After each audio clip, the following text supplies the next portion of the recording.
Praise the Lord. जय यीशु मानव सेवा में आप सबका हार्दिक स्वागत है। प्रभु में आप सबका भाई आशीष राजकुमार इस समय आपके सामने एक वीडियो लेकर आ रहा हूं।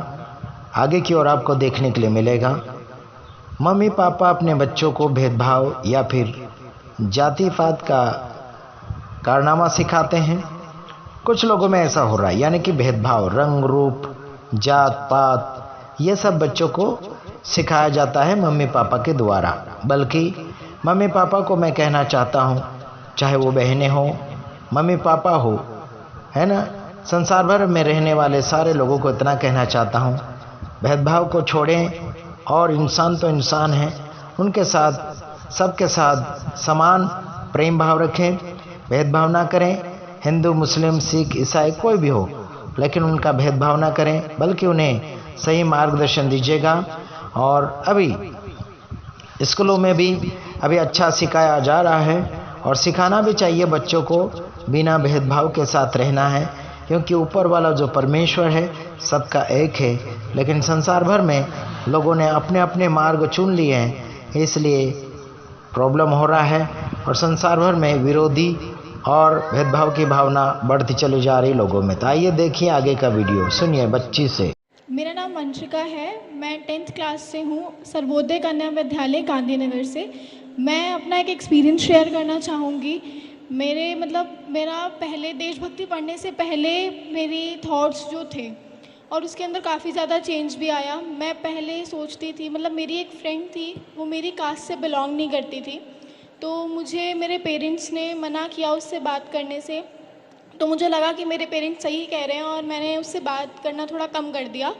बट जब मैंने देशभक्ति पढ़ी, जब हमारी टीचर्स ने हमें समझाया कि जात पात ऐसा कुछ भी नहीं होता, तब मुझे पता चला कि नहीं, मैं भी तो गलती कर रही हूँ। मैं देशभक्त कैसे हो सकती हूँ, मैं भी तो गलत कर रही हूँ, मुझे ऐसा नहीं करना चाहिए। मैंने उससे दोबारा बात की तब भी मुझे मेरी मम्मा ने मना किया। मुझे मेरे मम्मा ने कहा कि नहीं, मैंने तुझे मना किया था तो तुझे बात नहीं करनी है। और मैंने फिर अपने मम्मा को भी बोला कि नहीं मम्मा, जात पात ये सब चीज़ें हम लोगों ने मनाई हैं, भगवान ने हमें एक जैसा बनाया है, तो हमें सबके साथ मिलजुल कर रहना चाहिए। Thank you. Very nice. 1 साल पहले आज ही के दिन हम लोगों ने ये देशभक्ति पाठ्यक्रम शुरू किया था। इसके पीछे कई साल से हमारे दिमाग में आइडिया चल रहा था, एक भाव था कि स्कूलों में फिजिक्स पढ़ाते हैं, केमिस्ट्री पढ़ाते हैं, बायोलॉजी पढ़ाते हैं, सब कुछ पढ़ाते हैं, लेकिन देश के बारे में, वैसे तो भूगोल पढ़ाते हैं, नक्शा पढ़ाते हैं, लेकिन देश के बारे में जो जज्बा है वो पैदा नहीं करते हम स्कूल के अंदर। लेकिन आज जो देशभक्ति क्लासेस के अंदर बच्चों को पढ़ाया जा रहा है, वो भाव, वो वाइब्रेशंस जिंदगी भर बच्चों के अंदर रहने वाली हैं। इसीलिए ये मन में भाव था कि ऐसा क्यों है कि हम अपने बच्चों को देशभक्ति नहीं सिखाते। मुझे कितना अच्छा लगा, वहाँ से एक बच्चे ने बोला कि मेरी माँ मुझे कहती थी कि ये दूसरी जात वाले बच्चे से बात नहीं करनी।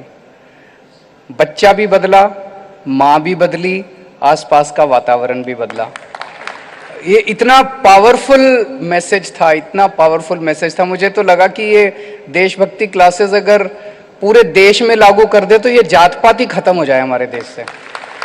दोस्तों, जय मसीह की। परमेश्वर आप सबको बहुत आशीष दे। अभी जो आपने एक वीडियो देखा है, वो उसमें कितनी अच्छा ये एक थॉट है। और ये केजरीवाल जी जो ये काम कर रहे हैं और जिस तरह की शिक्षा को वो डेवलप कर रहे हैं, वो एक बहुत बड़ा स्टेप है उनका। और मैं सोचता हूँ कि जो परंपरा चलती आ रही है किसी धर्म में, अगर किसी के अंदर ये भेदभाव है, जातिवाद है, ऊंच नीच का, तो मैं सोचता हूँ कि ये सबसे बड़ा एक श्राप है उस धर्म के ऊपर। मैं तो ये साफ बोलूँगा, और क्योंकि मैं इस देश का एक सीनियर सिटीज़न हूँ, तो मैं ये बात ज़रूर बोलना चाहूँगा कि वो धर्म ही क्या जहाँ पे अधर्म सिखाया जाए, है ना। कोई तालमेल नहीं है, इन बातों का कोई तालमेल नहीं है। और मैं ऐसा भी नहीं बोलूँगा कि भाई ईसाई धर्म ही सच्चा है, मैं मानता हूँ, लेकिन मैं नहीं बोलूँगा, क्योंकि सबसे बड़ा धर्म क्या है? इंसानियत। और इंसानियत क्या है?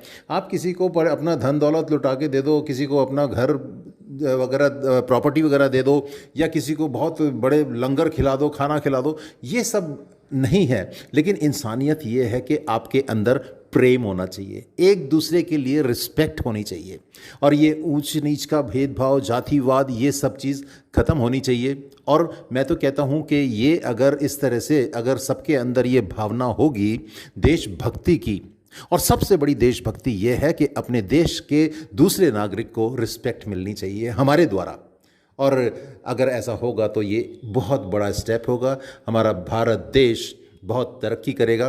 परमेश्वर आप सबको बहुत आशीष दे, और मैं प्रार्थना करूंगा कि केजरीवाल जी को भी परमेश्वर बहुत आशीष दे, उनकी पार्टी का जो मकसद है उसमें वो कामयाब हों, सक्सेस हों, ये सबसे बड़ी बात।